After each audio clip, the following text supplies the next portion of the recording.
Hello, I'm James Carney. I'm Associate Professor at the London Interdisciplinary School. Today, I'm going to talk to you about Construal level theory.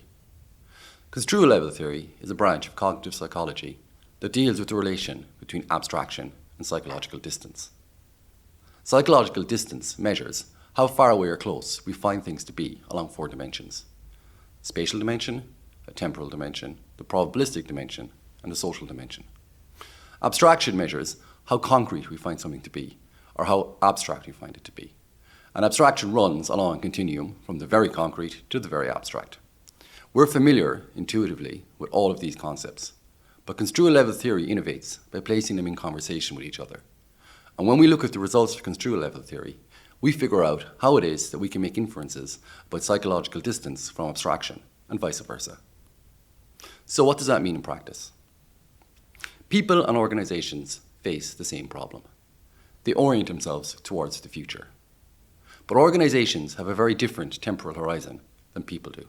People die. Organizations die too, but typically on a longer scale.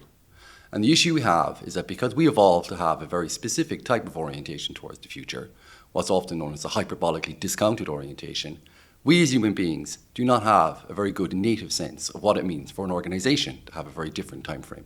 We think like people because we are people, but organizations are not people. What does that mean in practice? Take a look at the following graphic. Here you can see what's known as a time discounting curve.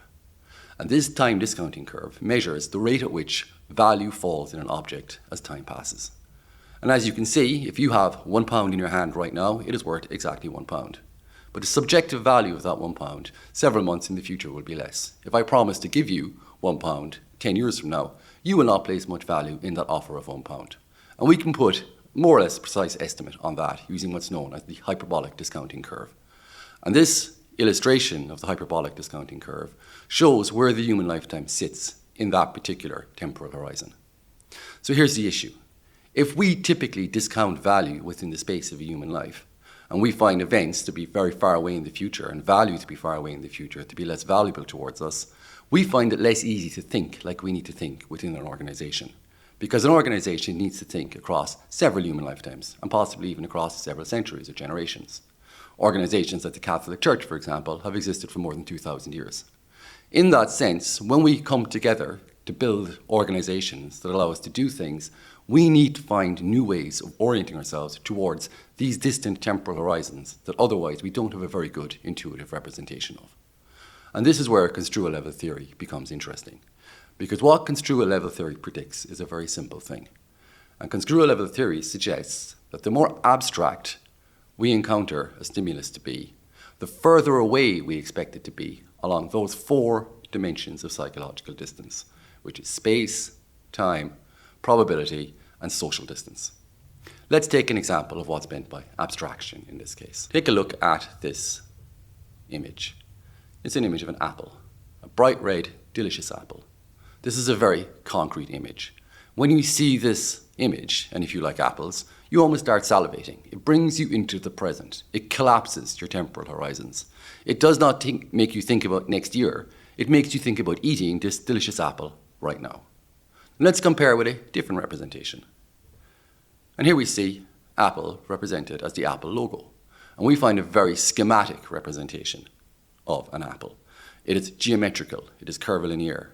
It does not give you any sense of being organic at all. And that's quite deliberate because it's not made by a company that deals with organic realities. It's made by a software and a hardware company. So what you have is 2 ways in which the same stimulus gives you a different orientation towards the future. One of which is a concrete stimulus and brings you into the here and now. The other is an abstract stimulus and it pushes your temporal horizons further away. When you go and buy your laptop, you don't buy your laptop because you want to consume it right away. You buy your laptop because your laptop gives you a way of engaging with the future. It gives you a way of being more productive. It gives you a way of investing your current resources in something that lasts for a long time. And that's exactly what this logo is designed to do. And this is the core intuition behind Construal level theory. We come to a situation where we orient ourselves towards more distant horizons and psychological distance when we encounter more abstract representations. Is this just true of images? No, it's also true of words. So take a look at this chart. And this chart gives you concreteness ratings for various words that have been selected more or less at random, from a corpus of English lemmas, which are word types. And as you can see, this particular scale runs from turn up, which is a very concrete word, to incontrovertibility, which is a very abstract word. And there is a more or less linear rise in the abstraction of the words that you encounter in this particular representation. And you will infer when you look at the words that are being used that as the words increase in abstraction, they tend to become more academic, more scholarly. They tend to have a focus on things that are not there in the here and now. When you think of a turn-up, you don't think of 20 years' time. When you think of incontrovertibility, you basically don't think of time at all. You think of almost being outside of time. And again, here we see this temporal horizon being created and expanded by the use of abstract concepts and abstract terminology and abstract stimuli generally. And as I say, this operates across several dimensions of psychological distance. So let's say a bit more about each of those dimensions of psychological distance. Some of them will be quite obvious and intuitive, some of them perhaps less so. So let's take a look at this image here.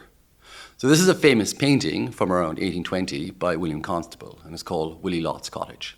We have a representation of a cottage in a pastoral setting. It's very idyllic, it's very bucolic. You look into it and you see an evocation of the English countryside in its full, glorious splendour of the early 19th century. It's also very romantic and probably over-romanticised. But nevertheless, the concentration of space here is a very homely representation of space.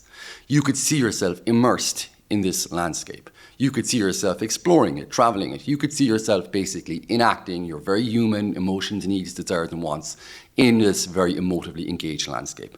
And that sense of space that Constable evokes with his painting style, which as you see is very concrete, it evokes things in a certain type of almost hyper-realistic detail, collapses your spatial horizons. You're not thinking of Japan or Mars when you look at this particular painting. You're thinking of England. And if you're from England or in England, then this collapses your spatial horizon. Your distance on the spatial dimension gets smaller. And that's the purpose, or the effect at least anyway, of this particular type of representation. Now let's compare it with another type of spatial representation. And here you have the tube map of London. Now this is a very abstract representation.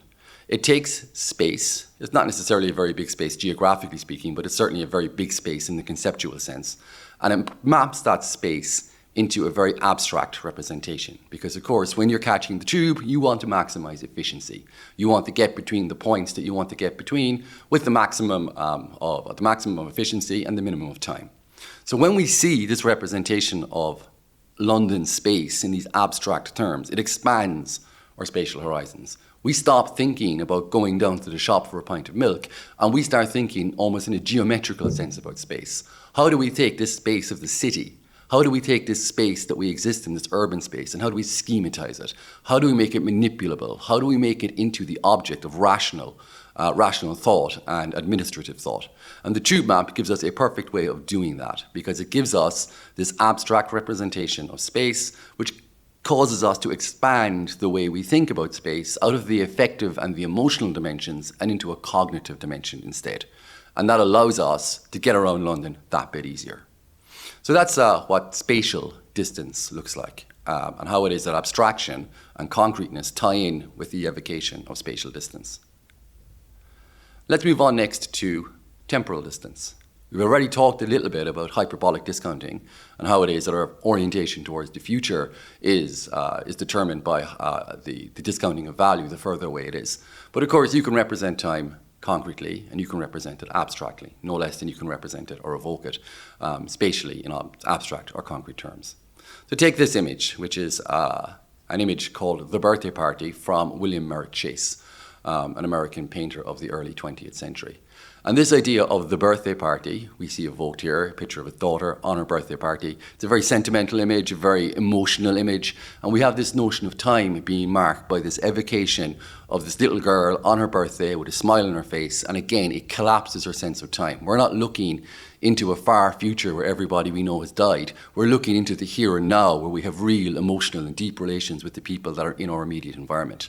And that's a collapse of a temporal horizon. We're thinking of now, we're thinking of tomorrow, perhaps next week, next month, not so much, and certainly not so much next year.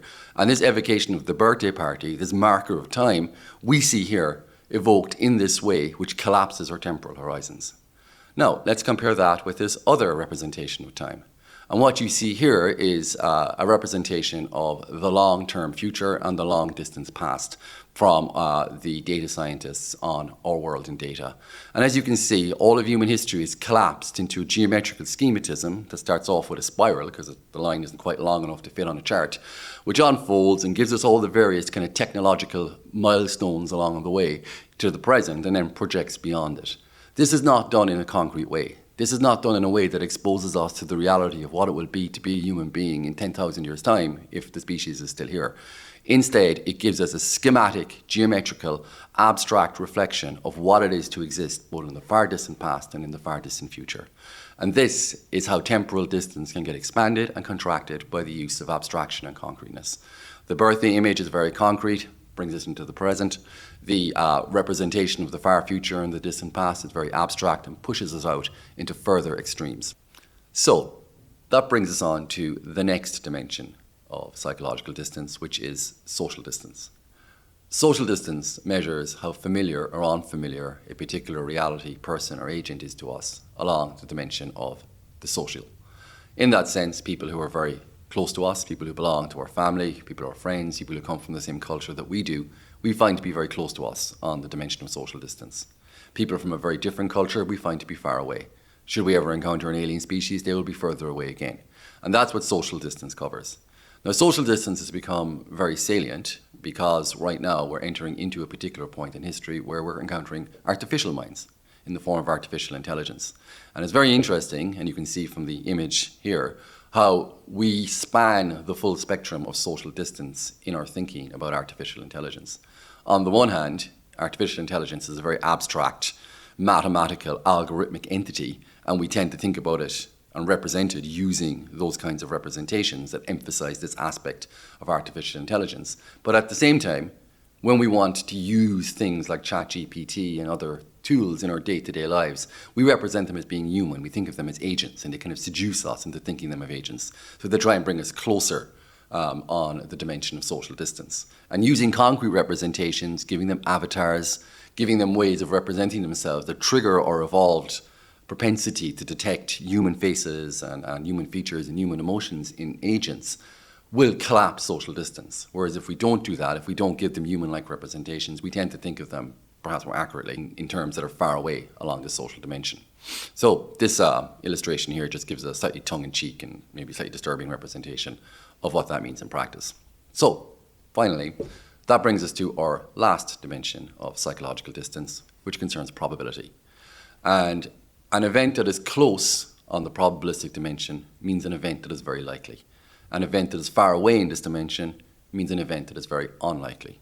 And Construal level theory predicts that we will represent events that are very likely, events that are close to us, using concrete representations, using concrete stimuli, and we will represent events that are far away from us probabilistically, events that are unlikely to happen, using very abstract representations and stimuli.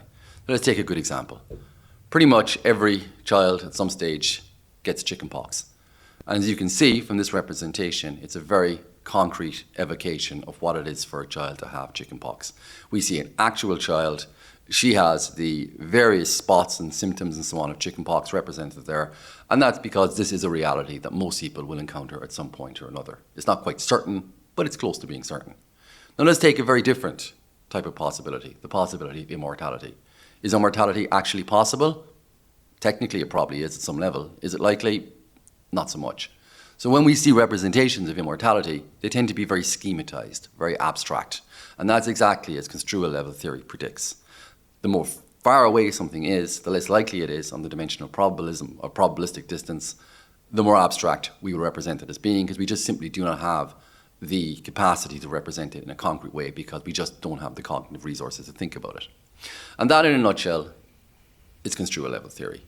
What we're interested in is how if we artificially manipulate psychological distance, if we artificially manipulate abstraction, how can we bring about changes in the cognitive state that results?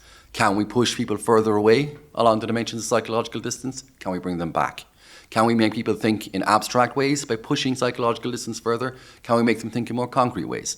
Construal level theory says, yes, we can. And that is the value of Construal level theory when it comes to thinking about organizations, because it allows us to take these temporal horizons and it allows us to put people in a frame of mind that allows them to engage with temporal horizons that are so far away from them in time that they typically would have no intuitive grasp of them, but we can nevertheless generate that intuitive grasp by using the resources, conceptual resources that construal level theory provides us with.